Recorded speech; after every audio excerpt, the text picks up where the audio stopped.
नमस्कार students, welcome back to Shakuntala tutorial. आज आम जानिबा रसकल्लोल संबंध रे। प्रथमे आम जानिबा रसकल्लोल काव्यटी केते छंद विशिष्ट। रसकल्लोल काव्यटी 34 छंद विशिष्ट।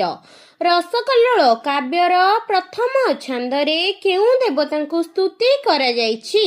रसकल्लोल काव्यर प्रथम छंद रे श्री जगन्नाथंकु स्तुति करा जायछि। रसकल्लोल काव्यर प्रथम छंदरु 24 छंद पर्यंत श्रीकृष्णंकर केउं लीला वर्णित होईछि। रसकल्लोल काव्यर प्रथम छंदरु 24 छंद पर्यंत श्रीकृष्णंकर गोप लीला वर्णना करा जायछि एवं 24 छंदरु 34 छंद पर्यंत मथुरा लीला वर्णना करा जायछि। एही भली मध्ययुगीय साहित्य संबंध रे आउ अधिक जानिबा पई शकुंतला ट्यूटोरियल को सब्सक्राइब करंतु।